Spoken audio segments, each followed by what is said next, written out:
Assalamualaikum warahmatullahi wabarakatuh. Berjumpa lagi dengan PJJ PJOK. Untuk kali ini kita akan membahas mengenai aktivitas kebugaran jasmani. Tujuan pembelajaran aktivitas kebugaran jasmani yaitu 1. Memahami hakikat kebugaran jasmani. Yang kedua, memahami dan mempraktikkan bentuk-bentuk latihan kebugaran jasmani. Yang ketiga, mengolah dan menginterpretasikan hasil tes dan pengukuran kebugaran jasmani. Hakikat kebugaran jasmani. Program latihan kebugaran jasmani perlu direncanakan secara sistematis. Tujuannya adalah untuk meningkatkan kesegaran jasmani dan kemampuan ergosistem tubuh. Pengertian kebugaran jasmani. Kebugaran jasmani adalah kesanggupan dan kemampuan tubuh melakukan penyesuaian atau adaptasi terhadap kegiatan fisik yang diberikan kepadanya tanpa menimbulkan kelelahan yang berlebihan. Manfaatnya, semakin tinggi tingkat kesegaran jasmani seseorang, makin tinggi pula kemampuan kerja fisiknya. Dengan kata lain, hasil kerja kian produktif jika kebugaran jasmani kian meningkat. Nah, sekarang kira-kira fungsi tes kebugaran jasmani dalam pembelajaran PJOK untuk apa? Di antaranya 1.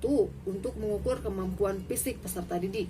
Yang kedua, menentukan status kondisi fisik peserta didik. Yang ketiga, menilai kemampuan fisik peserta didik sebagai salah satu tujuan pengajaran pendidikan jasmani. Yang keempat, sebagai bahan untuk memberikan bimbingan dan meningkatkan kesegaran jasmani. Yang kelima, sebagai salah satu bahan masukan dalam memberikan nilai pelajaran pendidikan jasmani. Bentuk-bentuk latihan kebugaran jasmani. Dalam proses pengukuran dibutuhkan alat pengukur. Dengan alat ini akan didapat data yang merupakan hasil pengukuran. Ciri khas dari pengukuran adalah adanya hasil yang berbentuk angka atau skor, dan hasil ini dapat diolah secara statistika. Program latihan kebugaran jasmani yang terkait dengan kesehatan diantaranya 1. Tes kekuatan otot.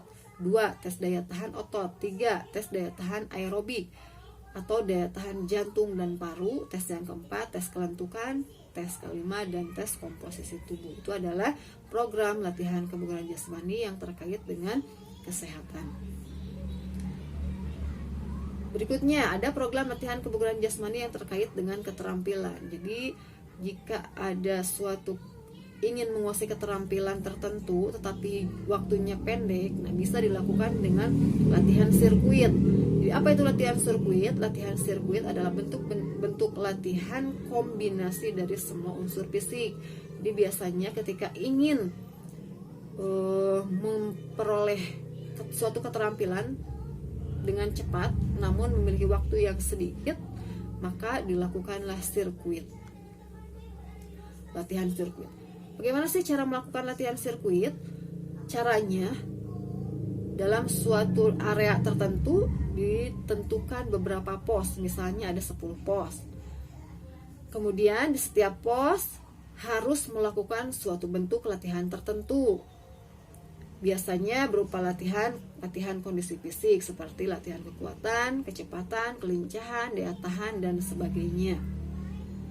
Latihan dapat dilakukan dengan atau tanpa menggunakan beban.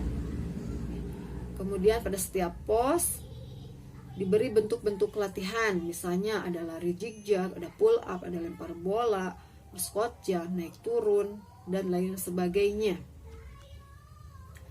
Nah, yang berikutnya, yang ketiga, mengolah dan menginterpretasikan hasil tes dan pengukuran kebugaran jasmani.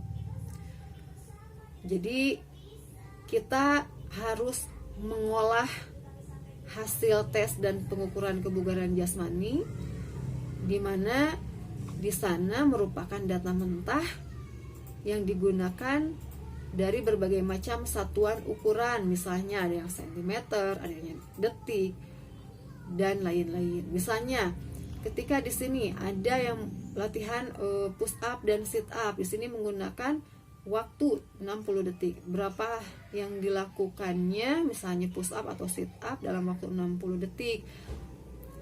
Dan di sana ada nilai yang harus diolah. atau diinterpretasikan. Menginterpretasikan hasil tes dan pengukuran kebugaran jasmani. Setelah dicocokkan ke tabel tersebut, didapat hasil pengolahan tes dan pengukuran kebugaran jasmani. Kita dapat menginterpretasikan hasil tes tersebut berupa kesimpulan tingkat kebugaran jasmani seseorang tersebut.